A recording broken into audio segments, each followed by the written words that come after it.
Howie Rose, who's been presiding over Met baseball in one form or another since 1962, he'll have his day along with Gary Cohen, Howard Johnson, and Al Leiter in the Met Hall of Fame. That will be sometime this year in a pregame ceremony. Well-deserved. Howie, of course, does all the radio for the Mets, does a wonderful job. Mr. Rose, congratulations. This is a long way from sitting in the upper deck at the Polo Grounds looking at Frank Thomas, the late Frank Thomas. So congratulations to you. How's it feel?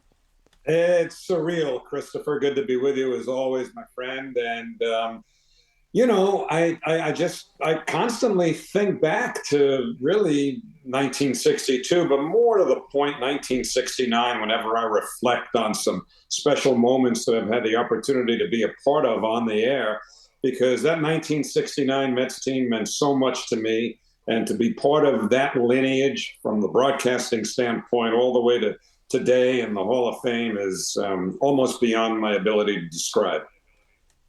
So in other words, Dan, you wanted to be the play-by-play guy, but little did you know that you get a chance to be a play-by-play guy of your hometown team, right? Well, I wanted to be a first baseman, but I was disavowed of that dream by the time I was about 12 years old. You need some ability, right? So I quickly pivoted and decided that, somewhere down the line. But I'll tell you what, I'll actually clue you in on when things really crystallized for me, thinking about becoming a Mets broadcaster. There was a game in August of 1966 when the Mets were playing the Giants at Shea Stadium. Juan Marichal, the great Giants right-hander, had a perfect game against the Mets for 5 2/3 innings. They broke that up. Eventually, the Mets came back to win on a pinch hit homer in the 9th inning by Ron Swoboda. And all the way home on the Q27 bus, all I could think of was, I wonder how Lindsay made it sound. I wonder how Bob made it sound. I was curious about how they created the image on radio and described it on television as Ron Swoboda hit that game-winning home run. And right then I was thinking, man, I'd love to do that someday. Wow, how about that? And of course, Howie had the Rangers Stanley Cup, a Ranger fan, 1994. He has that on his resume, too. Let's not forget from that perspective. All right, 69, you were a young kid. Were you about 18 years old, 17 years of age? Why 15. Did that 15. All right, why did that mean so much to you in 60? Well, special team, won it. You're not a great football fan. Baseball has always been your first love. Why that? I mean, we know they were a phenomenal team. That seemed to have a magnetic touch for you. Discuss that for a sec. Go ahead. Well, Chris, it kind of came out of nowhere. Now, when you're 15, those guys are your heroes, your idols. And so many of them have actually become friends over the years, which is surreal in itself.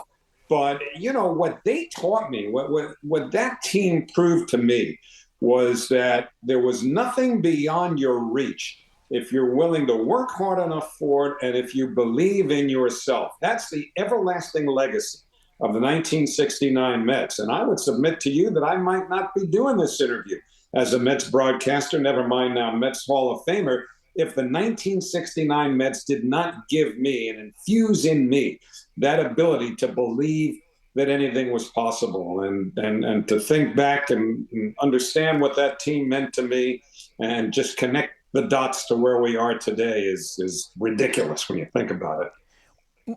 Well, I know the 86 team's got to be number 2. You're a little older then. That didn't have the same magic for you as the 69 team did. How about 86 when they won their second? Well, I'll tell you one thing. Ron Swoboda said in the clubhouse, and I read about it. I was not there, of course, in 1969. But when the Mets won the 69 World Series, Ron Swoboda was asked if he envisioned that it would be the same sort of feeling if the Mets would win it next year or the year after that. And he said, you could only win it the first time once. So between that reality and the fact that in 86 I was 32 and not 15, it was a little different. But, now those guys in a lot of cases have become friends and in a couple of cases neighbors of mine down here in Florida. So, I kind of felt very much a part of that in retrospect in a different context than 1969. I was in the business. I was rooting for them. But it's a little different when you're not in the upper deck cheering. Why in 62 did you become a Met fan? You're 8 years old. You got the Yankees who were in their heyday a year after Mantle and Maris, and you liked the Mets at the old Polo Grounds instead. What triggered that? Well, my dad, may he rest in peace, was a huge Yankee fan.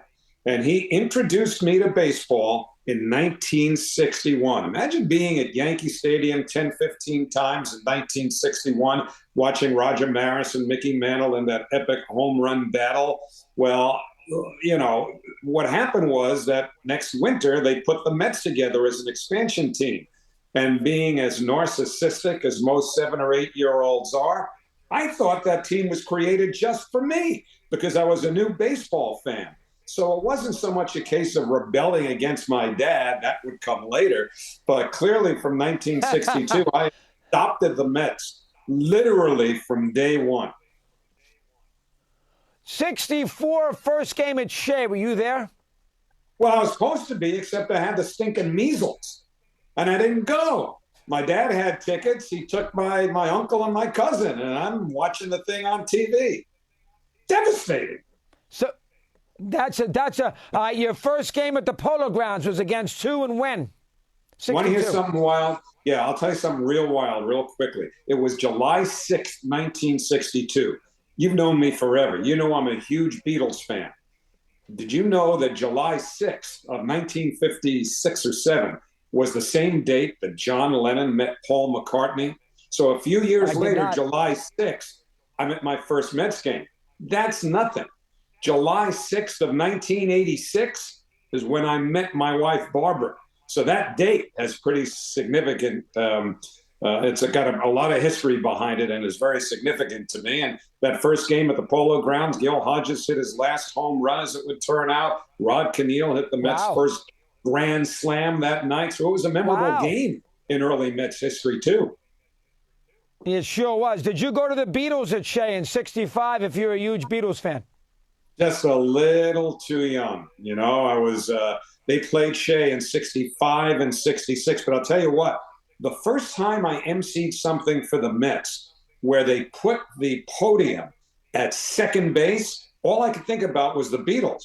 Because usually I was set up around home plate, but when we brought back the 86 Mets for the 20th anniversary reunion, they set me up at second base, and that's exactly where the stage was when the Beatles played Shea in 65 and 66. So I'm introducing all these great players, but all I could think of was, wow, this is the view that John, Paul, George, and Ringo had.